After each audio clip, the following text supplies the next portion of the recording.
I guess for people who are new to Tai Chi or to you, let's start with the basics. So, what to you is Tai Chi? Well, Tai Chi is a very big concept. It goes right back into Chinese philosophy. The concept of Tai Chi was the highest concept that really existed back in the time of when they, the last wave of Chinese internal teachings from the Yellow Emperor. We can say 7,000 or 8,000 years ago. And Tai Chi was really the highest concept at that stage. The Tao, the sense of the Tao didn't even exist. The word Tao wasn't used back in those days. So the word Tai Chi really meant the highest thing that you can conceive of. So that's the basis of it. And of course the Tai Chi 2 or the Tai Chi diagram is the Yin Yang diagram as people know it, which goes right back as well. Tai Chi is really we can say it's really a description of the whole universe. It's a very big thing.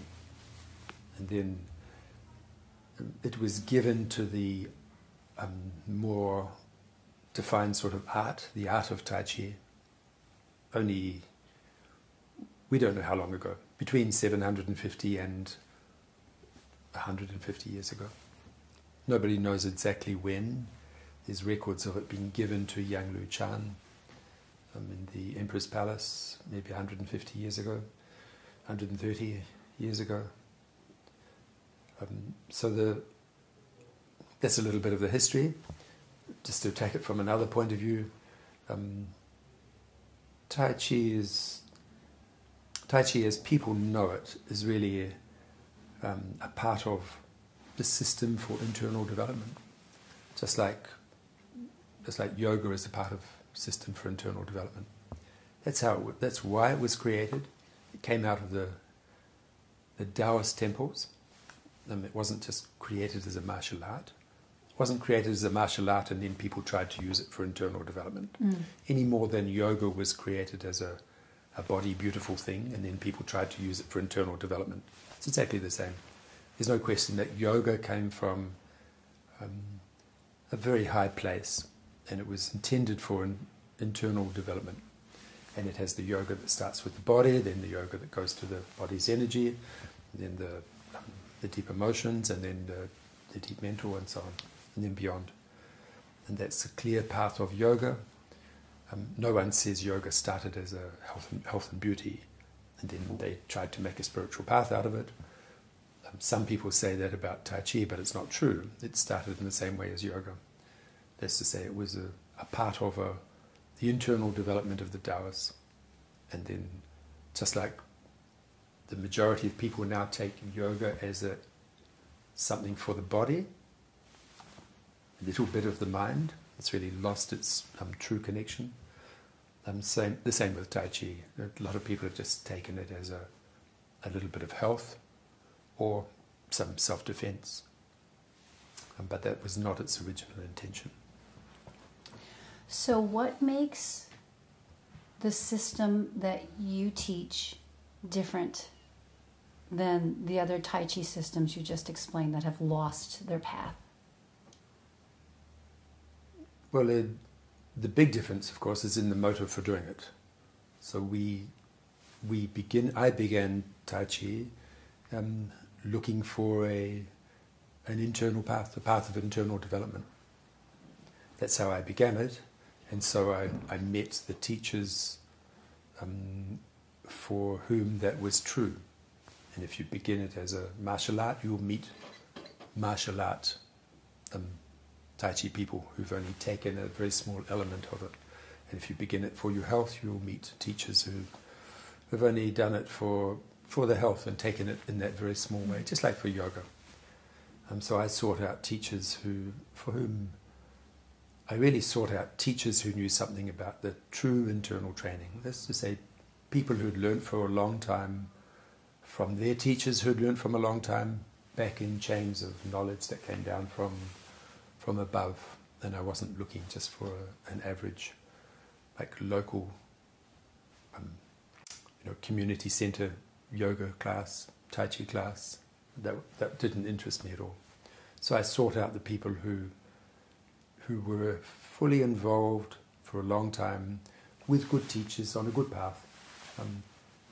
And it just happened to be that some of the first teacher I met was using Tai Chi as the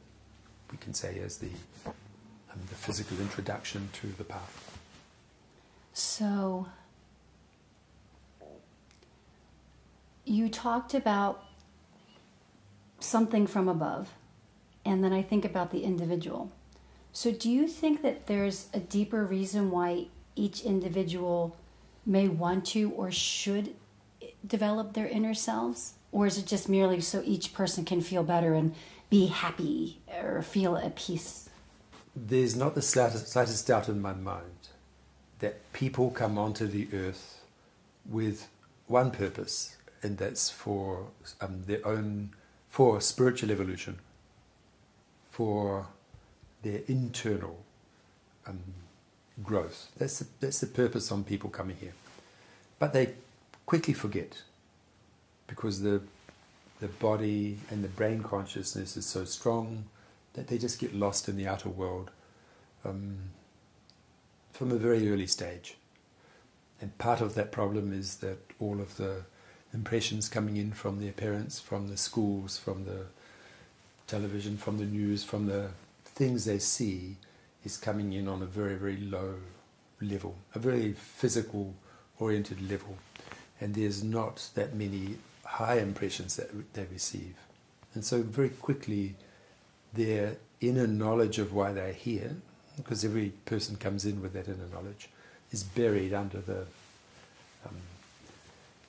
the gross impressions that come in from normal life. What people think of their highly refined culture was really gross impressions from a deep spiritual point of view, and it buries the knowledge inside people very early, and then they get lost in life and forget why they're here.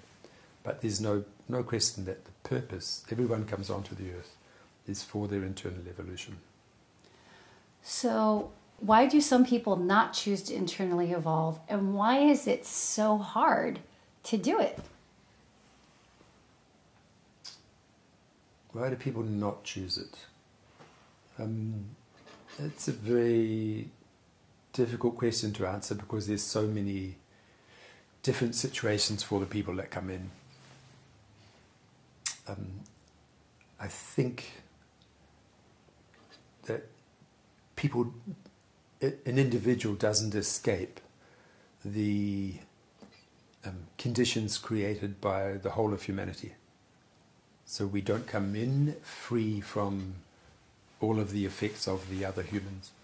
And if the mass of humans are very body-centered, physical-centered, brain-centered, as part of the body, the individual comes into that situation and is quickly swamped by the other billions of people who are body and brain-centered.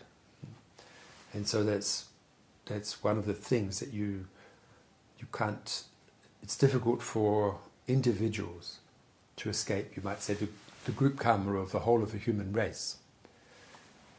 And so, although the whole human race is being slowly raised up, it's a very, very, very slow process. And for one individual to try to accelerate themselves out of that and evolve themselves in this life, they have to go against the mass of undeveloped people who aren't making that attempt, who are only being evolved slowly and unconsciously. So in a sense, you have to break free of the group energy condition, the group karma, if you like to put it that way.